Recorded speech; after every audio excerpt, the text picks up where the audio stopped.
Okay, hello. So, for me, I am building a golf course level in Terraria, and I wanted to showcase the start of what I have so far. So far, the first 2 holes are built. I need to build the rest of the 9.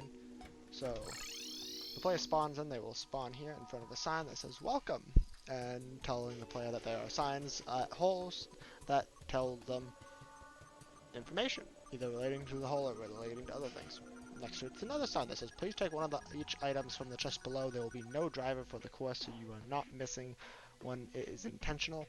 Those will help you get the ball after you shoot it. So we have a thing of a putter, an iron, a wedge, and a ball.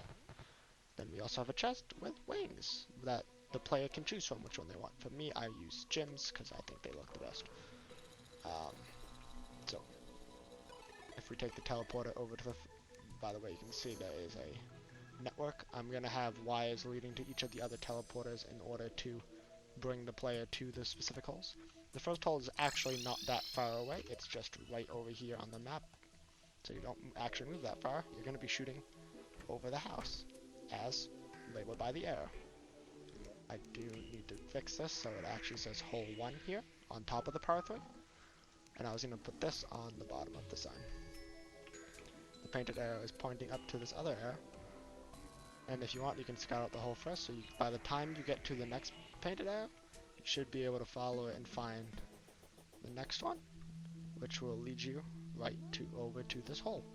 This level is pretty straightforward, but it's supposed to show, the way I'm designing the course is it's supposed to lead the player through the bosses of Terraria, to sort of give off like this quote-unquote story of the game, where when the player first spawns in, their house is going to be right around, for most players at least, from what I have experienced and what I have watched, their base is normally right at spawn, right in the middle of the map, in the exact center. And the first boss you would normally fight is the Eye of Cthulhu, which normally people would build probably like a small platform. It would depend on the mode. For me, I always play in the hardest difficulty just because I enjoy it more.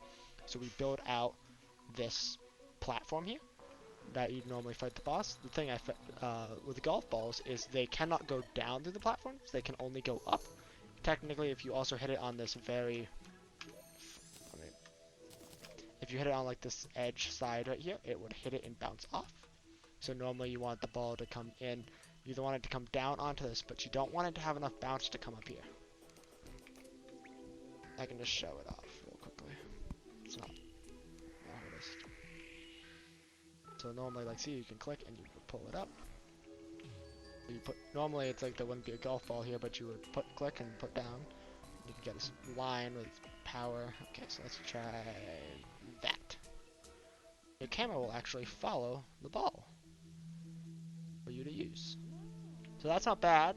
That's not bad for a par 3 hole. Getting it that close to the hole isn't going to be actually terrible. So then I can hit it and... Oh.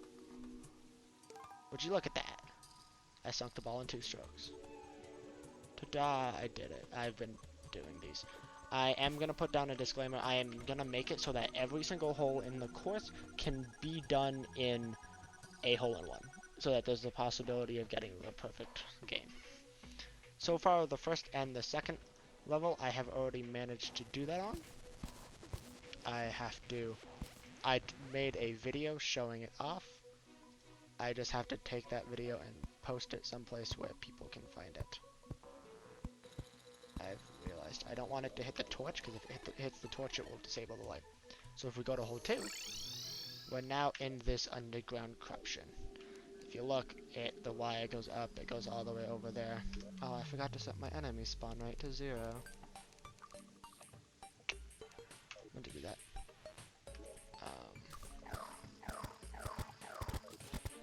So yeah, I had to take the wires and run them, because you had to do it manually, there's no way to do it. I had to run it from this base all the way across over here, which took like 3,000 wires, so that's a good amount.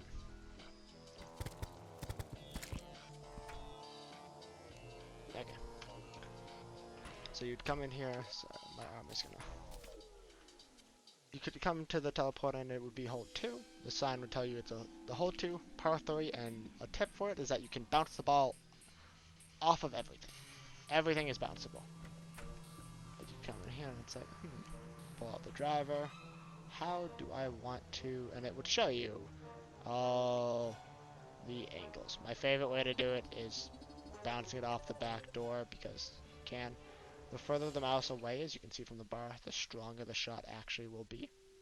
So let's bounce out the back door just to show it. I know where I'm aiming. Right there. That's not too bad. That's not too bad. We have the little ditch where a lot of balls will get stuck. I was debating and I tested it using sand right there instead. Not a good idea because in this area, tight-knit area, the wedge is not the best. Surprise, surprise. The issue is pulling it straight means it would bounce off of that little wall. So you have to get it just right.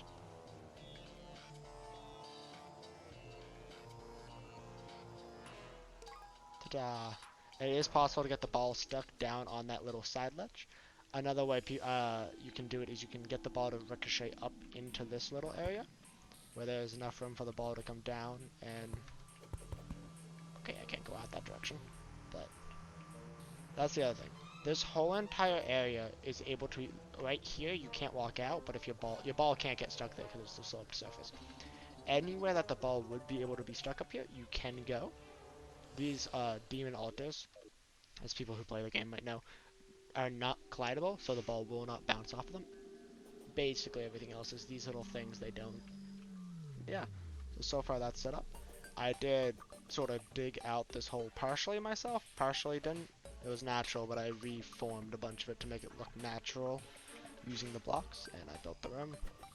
A lot of what I did this week, so like these don't work yet. A lot of what was worked on this week was getting everything that I needed for materials, wings, just so I can build the start of what I need. And now I can solely focus on the actual building of the holes and building it out. At the end, I am planning on making it so anybody can go. I'm going to try and figure out how to do it, but I want to be able to put up the world files somewhere once it's done so that anybody can download and play out this world. And if you look over here, so in this journey mode, they have the research where you take a certain number like this. It's like, I need to research 2 more of those to be able to duplicate it. Yeah, that's what I spent a lot of time doing, is researching a lot of stuff. Because some of the stuff I need, and with me doing a story of the bosses throughout the game, it's gonna be really, first off, I need to hit all the end bosses. And then I need to hit all the end bosses so I can unlock all the materials that I need so that I can build out the rest of it. So the first hole is going to be the Eye of Cthulhu going on the surface. The second one is making the way over to the Destroyer to fight the Destroyer down here. The third one I'm going to do is over in the Skeletron dungeon. My plan so far is I'm thinking that maybe we have it where the hole starts off. I would need to go to the platform. But the hole starts off over here, building out a normal like Skeletron arena. So the player has to hit the ball down the dungeon. We might just start it down here already. And make the hole in this dungeon. Because if you played, the dungeon is a really unique area that gets upgraded, so to speak, later on into the game after you beat a specific boss. After that, we're then going to go over to the jungle, and I want to do a Queen Bee style hole. It might be, for the Queen Bee, it might be a really short hole, because if I can't, I want to build it in the hive. So I might just build it in the hive, but make it so like there's a specific path you sort of have to take. I don't know, that one's still being planned. After the Queen Bee, I'm going to go down and do the Wall of Flesh, which normally for people is you just build a really long, straight platform where you then would fight the wall because it starts at one end and it goes to the other. After the wall, we're going to do the mechanical bosses, so the Twins, the Destroyer, and Skeletron Prime. I have zero idea for that one. I have not a clue, but we're going to figure it out when we go. And the other thing that I'm still debating on, but that's more end game content, so I don't have to worry about it for at least a couple weeks, is I want to do I'm either, so for 7, 8, and 9, I'm either gonna do it where 7 is Plantera Golem together, and then 8 is gonna be the Pillars, and then 9 is gonna be the Moonlord, or I might do 7 is Plantera, 8 is Golem, and then 9 is Moonlord and Pillars. I haven't decided on that yet. I'm talking to a lot of friends that play Terraria to try and get their census on how I should split it up, because they've played the game, they know the bosses, and I won't say no to their ideas. Um, but so far that's the idea. The other thing is at the end of building this all, I want to get a bunch of friends together who haven't played this course, or have some of the people that I have tested also play, and have like a mini golf tournament where like I'm sitting here, I'm keeping track of all the score and everything, and we're having everybody run through the 9 holes and play it out. I don't know, I think it could be fun, a cute little video.